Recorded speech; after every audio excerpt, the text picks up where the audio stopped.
Alyssa Jean's Reviews. My name is, of course, Alyssa, and this is my Star Wars video for the Story of Mandalore episode Order Hack.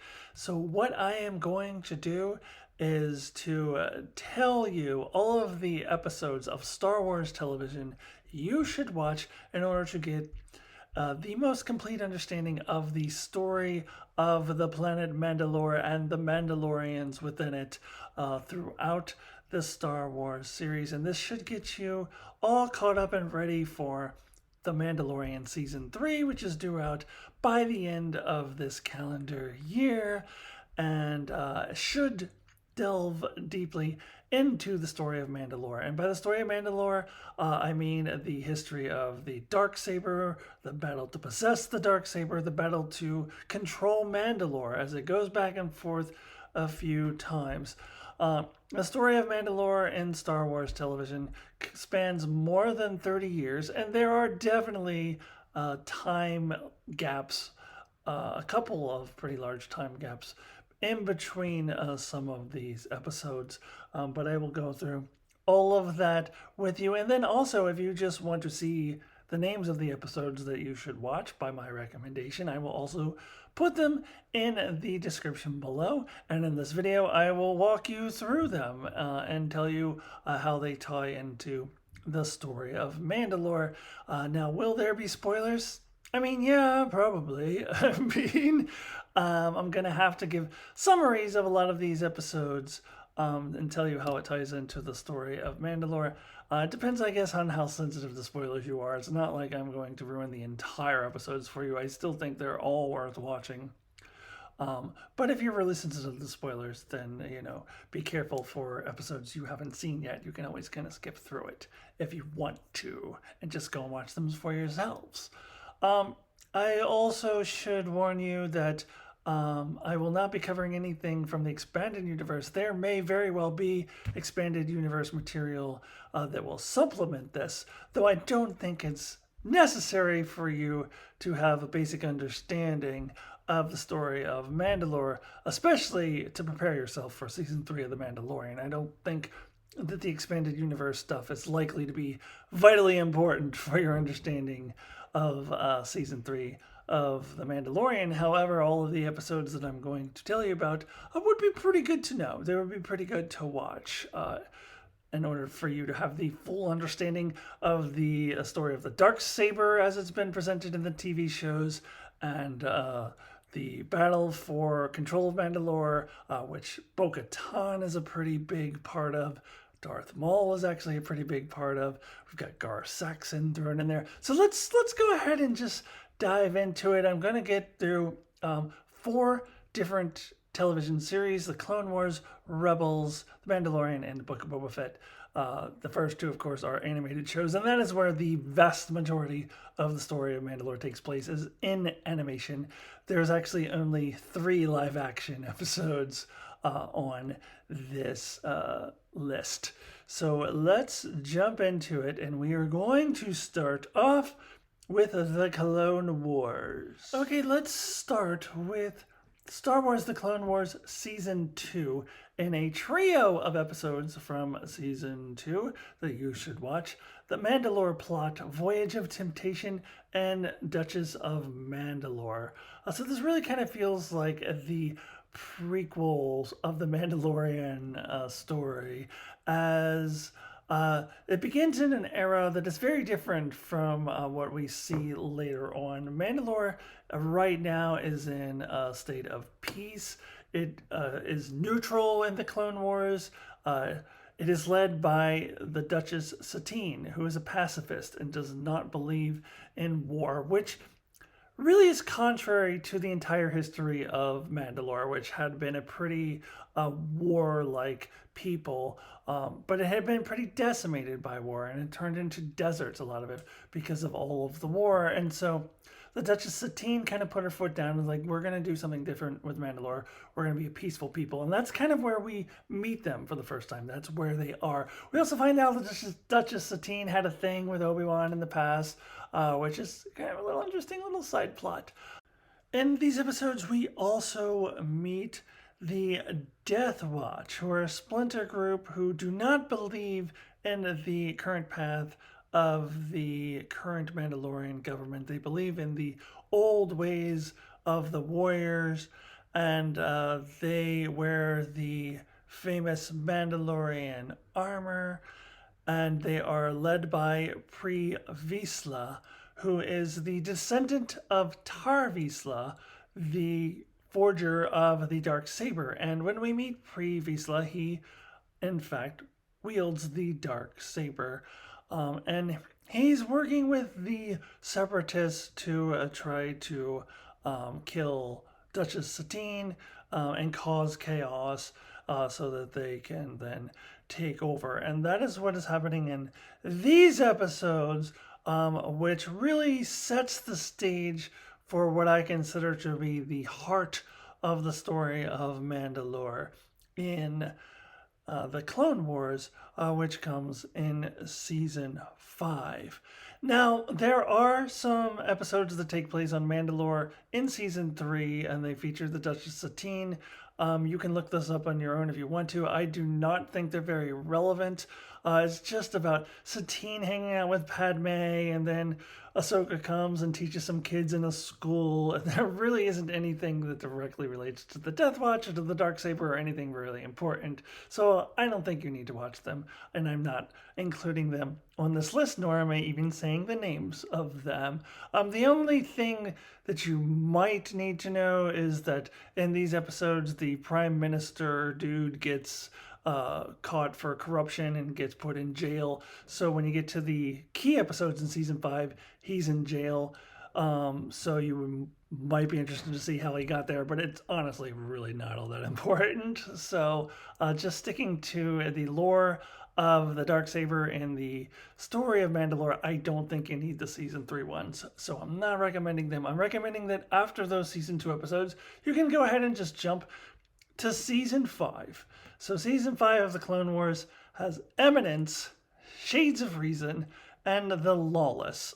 3 episodes that chronicle Darth Maul's takeover of Mandalore. So he allies himself with Pre Vizsla, and of course, both parties are planning to betray the other. But Darth Maul does help the Death Watch to take control of Mandalore by aligning themselves with all these different crime syndicates, including the Pikes, and getting these crime syndicates to cause all this chaos on the planet so that Death Watch can swoop in and be the heroes, so everyone embraces them and then rejects Duchess Satine. But in the end, Darth Maul is the one who gets the upper hand over Pre Vizsla. As I said, they were both trying to betray the other. He ends up defeating Pre Vizsla in battle, claims the Darksaber, claims the throne of Mandalore, although he does release the Prime Minister from jail so that he can be the puppet Prime Minister while Darth Maul is really in control. And this is also the really kind of tragic death of Duchess Satine. So I guess that is a spoiler if you haven't seen these. But these are actually really, really good episodes. So I definitely highly recommend rewatching them or watching them for the first time if you haven't seen them yet, even though I just spoiled them for you. But they're very good episodes and very important for the story of Mandalore. Now, moving forward, now we're going to jump up to season 7 of the Clone Wars, and we're going to get into the final 4 episodes of the series. There's a 4-part finale for the series of the Clone Wars, and I'm actually only going to tell you, you really need to watch the first 2, so the first half of that 4-parter. And so let me show you here. It is Old Friends Not Forgotten and The Phantom Apprentice. Those are the two that you need for the story of Mandalore. Shattered and Victory and Death are the final two parts of this four-parter. And they don't have really anything to do with the story of Mandalore, as the first two parts have to do with Ahsoka and the clones going to help free Mandalore, and the second two parts have to do with Ahsoka facing Order 66 and how she deals with that, and they've left Mandalore. So you don't really need to watch those second two parts. That's why I put them in parentheses. But honestly, how are you going to watch just the first two parts of this four-parter? That's like watching half of a movie. I couldn't do it. Like, I had to watch all four. But if you want to be strict and you want to just stick to strictly the story of Mandalore, all you really need is Old Friends Not Forgotten and The Phantom Apprentice. And actually, I think the first 5 minutes of Shattered where they say goodbye to Bo-Katan. But that's about it. So this is when... Bo-Katan, with Ahsoka's help and the help of some of the clones, are able to oust Darth Maul, and Bo-Katan takes control of the Mandalorian government for about 5 minutes, because about 5 minutes later, that's when the Republic turns into the Empire, and so Bo-Katan's rule does not last very long at all. In fact, this will be the first of 2 times Bo-Katan tries to take control and just completely fails. I'll talk about that second time a little bit later on. But that is what these episodes are about. So obviously very, very important in the story of Mandalore. Okay, so next we jump into Star Wars Rebels. And by the way, if you haven't been able to tell us already, I'm going by chronological order within the Star Wars universe timeline. So Clone Wars Season 7, which I just talked about, came out in our time after all of Rebels aired, but I'm going in order chronologically through the Star Wars timeline. So from the end of Clone Wars Season 7, we would then jump into Star Wars Rebels, and I'm actually going to start with a pair of episodes that are a season apart but are related. And that is the Season 2 episode, The Protector of Concord Dawn, and the Season 3 episode, Imperial Commandos. Now, you almost could say these are optional because they don't relate directly to the Darksaber, which has still not been rediscovered at this point. It doesn't necessarily relate directly to the struggle for Mandalore, but it kind of does. And most importantly, these 2 episodes really establish the character of the Protector, Finn Ral, who becomes a pretty important character in the story of Mandalore, particularly within Star Wars Rebels. The Protector of Concord Dawn is when our main characters of Rebels meet the protectors of this moon called Concord Dawn, obviously, duh, and they are not directly aligned with the Empire, but have a truce with the Empire, and the rebels go there to try to get them on their side and fail miserably at that because they get shot at. And Finn Ral is very antagonistic at first, but of course he would eventually become an ally. And then Imperial Commandos is the episode that first introduces us to Gar Saxon, who is very much Team Empire. He was the basically puppet leader that the Empire placed in charge of Mandalore when they took over Mandalore, after 5 minutes after Bo-Katan tried to seize control of Mandalore. The Empire took over, and they eventually placed Gar Saxon as their puppet leader in the name of the Empire. And this is the first time where we meet him.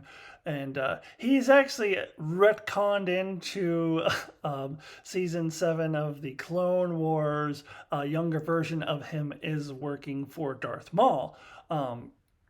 But then he eventually, grows older and becomes the puppet leader for the Empire or Mandalore, and he's very much the antagonist of these episodes. Next, we move to a little bit later in season 3. This one is definitely optional. I will call this one definitely optional. If you wanted to skip it, you could. This is Visions and Voices. And the reason why I say this is optional, because this is not at all about the story of Mandalore. This is actually an episode about Ezra Bridger and his struggle to disconnect himself from Darth Maul.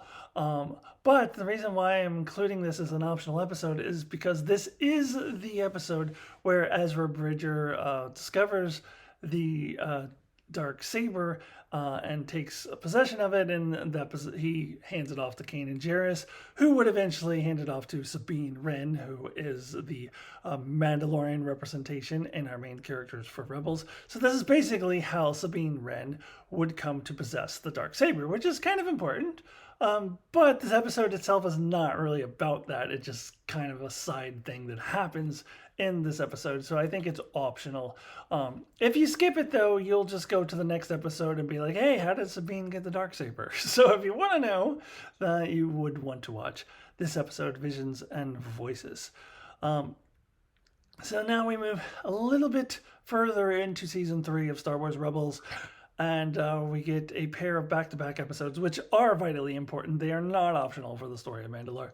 And that is the first one being Trials of the Darksaber, and then the next episode after that, Legacy of Mandalore. Kind of a pseudo two-parter, but not really, because they're two different stories, but they are related. The Trials of the Darksaber, I think, has one of the most important exposition scenes for the story of Mandalore, as we have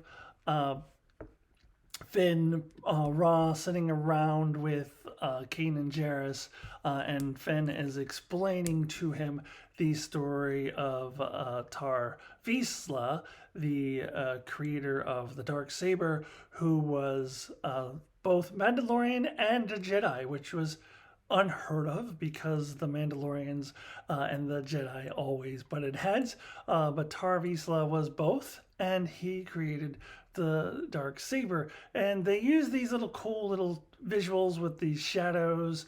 And every video on YouTube that I've ever seen that really dives into that story will always use those videos, the visuals from this episode. So it's pretty key.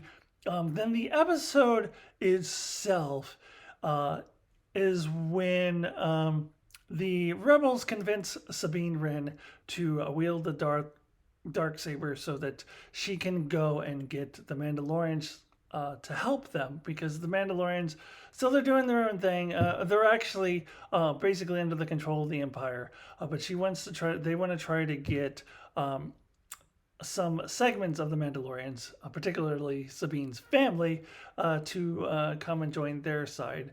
And to do so, they want her to wield the Darksaber. She's very reluctant at first, but agrees to do it. And this episode is about her training with Kanan Jarrus on how to use the Darksaber.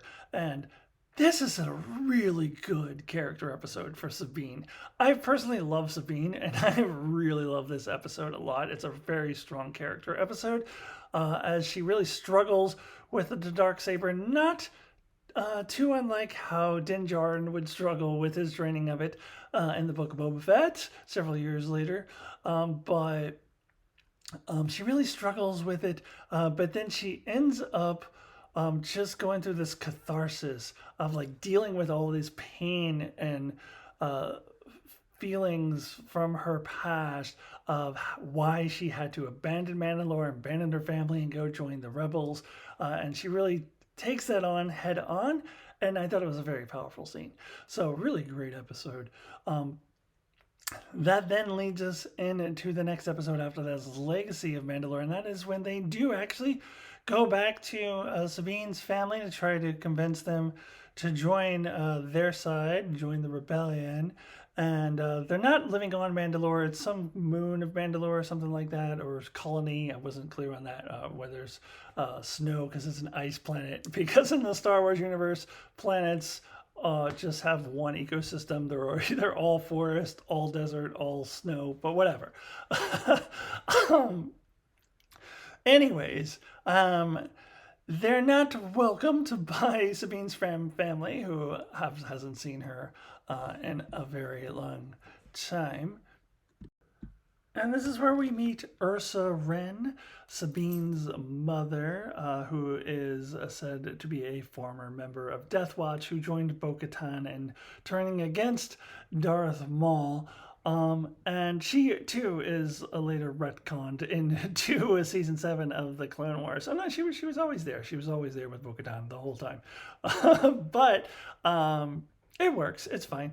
And come to find out, they're very much in bed with the Empire and they don't welcome the rebels at all. But it turns out it's because Ursa's husband, Sabine's father, is being held captive, or what Ursa describes as all but captive in name, by the Empire, and they know if they are not loyal to the Empire, he will be killed. So they really have no choice.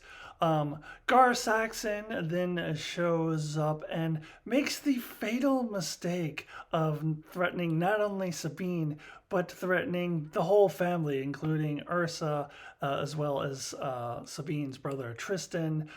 So he actually gives Tristan the choice to join him with the Empire and betray his family, or stand up for his family, and he chooses family.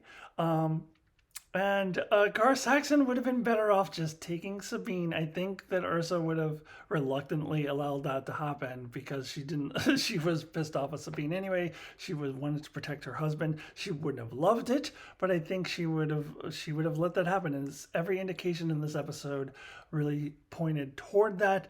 But because Gar Saxon was going to punish everybody, that was his downfall. That's the end of him. And then the Wren clan, along with Finn, Ra, and Sabine, are now working to fight against the Empire and the Saxon clan. Because as we will find out later, there's more Saxons. Just because Gar Saxon is killed doesn't mean that the Saxon clan is all gone.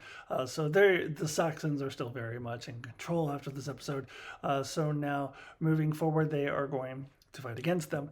Now, there are some episodes, like at the end of season 3, there's the 0 Hour part 1 and 2 that touches on this a little bit, but it's not essential to the plot, and I don't think it's essential to the story of Mandalore. I don't think you need to watch them, so I'm not including them on this list. What I am including on this list that is essential for watching would be jumping ahead to the season 4 2-part premiere, Heroes of Mandalore. So part 1 of the Heroes of Mandalore really focuses on Sabine and Finra and her rebel friends, Ezra and Canis, are trying to free Sabine's father from the clutches of the Empire. And then Sabine learns that this weapon that she had created in her past has been reborn. She thought that she had destroyed it, but the Empire has recreated it, and it's a weapon that targets a Beskar, so it targets specifically Mandalorians, and of course all the Mandalorians are pissed off, like, how could you have created this in the first place? And she feels terribly guilty that she ever did this, and that's what part 2 primarily deals with. And in the end, spoilers, Sabine ends up turning it into a weapon that targets Stormtrooper armor, and that's how they are able to overcome the Saxon clan and the Empire. And then in the end, Sabine hands over the Darksaber to Bo-Katan. Now, it should be noted that for me personally, I didn't watch Rebels for the first time until I had already seen The Mandalorian season 2. So for me, watching this for the first time, I was like, hey, what do you mean she just hands it to her? Because I thought the whole thing was, oh, no, Din Djarin, you can't hand it to me. We have to fight in combat. That's the only way that I can get it. But Sabine just handed it to her, and she took it. and raises it above her head and declares herself the leader, and they're going to take over, kick out the Empire and take Mandalore back from Mandalorians and all of that stuff, which I'll get into more in just a second. But as far as the handing over of the Darksaber, after kind of seeing the reactions of some of the other Mandalorians to that, specifically the armorer in that episode of Book of Boba Fett, where she's talking about it to Din Djarin and how she says Bo-Katan didn't really deserve the Darksaber because it was handed to her. It made me think that maybe at the time Bo-Katan didn't really quite understand that she did need to win in a battle. She's like, sure, I'll take it. And then started to learn that probably other Mandalorians, not just the Armorer and the Watch, but maybe other Mandalorians were like, hey, did you win that in battle? No, we're not going to follow you then. So that's why Bo-Katan later says, I can't just have it handed to me again because that didn't work out for me last time. So this time I do have to win it in battle. So now I'm kind of okay with it. I'm kind of okay with it. So anyways, Bo-Katan once again fails. And this will lead to some events that are described a little bit in The Mandalorian, because this is kind of the end of the story of Mandalore within the Rebels, or at least the vitally important episodes. So now I am going to jump on over to The Mandalorian. Now, I am not going to include any episodes from The Mandalorian Season 1. If you're interested in seeing, the episodes with The Watch, those are the people who believe in not taking their helmets off and saying this is the way and all of that sort of thing, which when I first saw it is before I saw the animated shows, so I thought that's what all Mandalorians were like. But this is actually the first time we ever see these people is in The Mandalorian Season 1. They barely appear, and they're never essential to any particular episode, and I don't think they're essential to the story of Mandalore, so I am not including them. So it's up to you if you want to seek out episodes from The Mandalorian Season 1. I would instead recommend picking up with Bo-Katan's story. We have another time jump here, and this would be in The Mandalorian Season 2, an episode called The Heiress. So this is when Din Djarin meets Bo-Katan, and Din Djarin is shocked to see her take off her helmet, and so was I, because as I said, I thought all Mandalorians were that way because I hadn't yet seen the animated shows. But Bo-Katan says, hey, you're a child of the Watch. You're that crazy cult who doesn't believe in taking off their helmets. In this episode, we learn that Bo-Katan has indeed failed again, and she has lost the Darksaber to Moff Gideon. And if we put all the pieces together, we figure out that there was a battle called, not really a battle, but a conquering of Mandalore by the Empire called the Night of 1,000 Tears. It's also been referred to as the Purge. So as soon as Bo-Katan had taken the Darksaber and said, yeah, we're going to fight the Empire, Moff Gideon and the Empire come in and wipe them out, and we get a glimpse of that in the Book of Boba Fett. We'll talk about it in just a minute. But the Night of 1,000 Tears happens. It isn't referenced directly in this particular episode, but it is referenced throughout the series. And that is what has happened. Bo-Katan is now in a position where she is trying to find Moff Gideon and defeat him in battle to get the Darksaber so that she can free her people once more. And Din Djarin helps her out, and then in exchange she tells him where Ahsoka is. Little side note, I just have to point out, I wonder how Bo-Katan knew where Ahsoka was, because on screen, she hasn't seen Ahsoka since the events of Season 7 of the Clone Wars, which was 30 years earlier? So I guess they stayed in touch. Bo-Katan and Ahsoka stayed in touch after all these years because she knew where Ahsoka was somehow. But in any event, that doesn't really have anything to do with anything. We move on to The Mandalorian Season 2 finale called The Rescue, which obviously features a really awesome cameo at the very end, but that's not what this is about.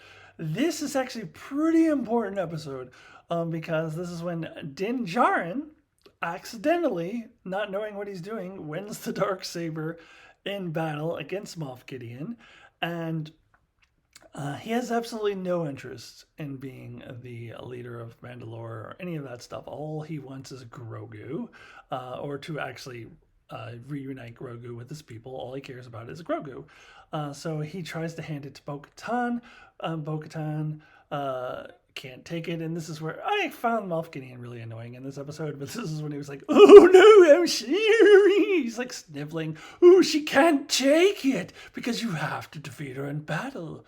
But yeah, so, and as I said, I am now okay with all of this because I'm just going to chalk it up for Bo-Katan didn't really know how important winning it in battle was before, and now she does because she wasn't able to get a lot of people loyal to her. So now she knows she has to win it in battle. So that kind of leaves us on a cliffhanger for season 3. We do not see where Bo-Katan is during the events of Book of Boba Fett. But I imagine they're going to have to clash in season 3 because Din Djarin has what she needs, the Darksaber. So this episode is very, very important, obviously, for setting us up for the story of Mandalore in the Mandalorian season 3. But wait, there's one more. We have one episode left in the story of Mandalore before we get to the Mandalorian season 3. And that, of course, is the Book of Boba Fett, Chapter 5 of Season 1, called The Return of the Mandalorian, the episode that actually really is the Mandalorian Season 2.5, because Boba Fett does not appear in this episode at all. But we get to see Din Djarin wielding the Darksaber, and we see that he doesn't really know how to wield it very well. He cuts himself in the leg with it. And then he starts training with the armorer, and as I mentioned before, very reminiscent of when Sabine Wren was training with it with Kanan Jarrus back in season 3 of Rebels. And here's where we actually get to see the visual flashback of the Night of a Thousand Tears, which looks very much like the Terminator movies, specifically the scene at the beginning of Terminator 2, which shows us all of the Terminators, walking around, shooting people in this very apocalyptic setting. That's what the Night of a Thousand Tears looks like. And this is where the armorer explains that, Bo-Katan doesn't deserve the Darksaber. She didn't win it in battle. And honestly, I can't say I disagree. I'm going to talk about that in just a minute. I'm going to conclude this video with what I think is going to happen and who's going to end up with the Darksaber, or what I would like to happen. But in any event, this is where we learn of more details of the Night of a Thousand Tears, and the guy who I forget the dude's name, but he claims to be in House Vizsla, which is a very large house. Sabine Wren is also a part of House Vizsla. And he tries to get the Darksaber from Din Djarin, ends up failing. So at the end of this, Din Djarin still has the Darksaber, but once again, he does not give a shit about that. He only cares about Grogu. Now he really wants Grogu back, or he wants to go visit Grogu, actually, at first. So that's what he's focused on, not the Darksaber. So he's very reluctant wielder of the Darksaber, much as Sabine Wren was. The only one who really wants it is Bo-Katan. So that's where we leave off at the end of the Book of Boba Fett, and that's probably where we're going to leave it heading into the Mandalorian Season 3, unless somehow they sneak some Mandalorian stuff into Obi-Wan or Andor, which I would be very surprised if they were able to do that. I don't think either of those shows are going to be about that at all, so I think we're going to leave it here, heading into the Mandalorian Season 3 at the end of the year. So, heading into Mandalorian Season 3, Din Djarin has the Darksaber. Bo-Katan wants it. who's going to end up with it? Well, I'll tell you who shouldn't get it is Bo-Katan. She's had 2 chances. She's failed. I don't think that she is the one to lead the Mandalorians to anything but destruction, because that's all she's really done. I like her. I got nothing against her. I don't think she's the one. Also, as I just alluded to, she's the only one who really wants it, and I don't know that wanting it is a good thing. So Din Djarin looks like he's the person who could lead the Mandalorians to glory. Another theory is that it could be Grogu, since Grogu is, like Tar Vizsla, both a Jedi and a Mandalorian. I mean, not by birth, but he is considered a Mandalorian foundling now. Personally, I don't think that it should be Din Djarin, honestly, because I just don't think he's invested enough in the Mandalorian people. I just think all he cares about is his kid. So I think he just doesn't care about it enough. And then Grogu, although I think that would be the cutest thing in the world, and I hope they make this toy of Grogu with the Mandalorian helmet with the little ear holes. I think that would be very cute. I think him becoming the leader of Mandalore is a bit silly. The person I think it should be Sabine Wren. She never should have given up the Darksaber in the first place. She was so reluctant to have it. She tried to give it to Bo-Katan like 3 times before Bo-Katan finally agreed to take it. She was just like, no, I'm not worthy. I'm not worthy. So hopefully a few years later, Sabine has matured and is now ready to take on that responsibility. And she is a direct descendant from House Vizsla. She's got the heritage. It should be her. We do know that we will see her in live action in the Ahsoka series. We don't know that we'll necessarily see her in The Mandalorian Season 3. But if not, maybe she'll show up in The Mandalorian Season 4. Maybe this will continue on for a couple seasons. But I think Sabine Wren should be the rightful owner of the Darksaber. And she is worthy. And she should be the one who frees her people. I don't think Din Djarin or Grogu quite fit the bill. And definitely not Bo-Katan. But who knows? That's just what I think should happen. We shall see. Okay, that is it. Thank you for sticking with me for this video. Again, if you just want to see the list written out, you can look at the description below.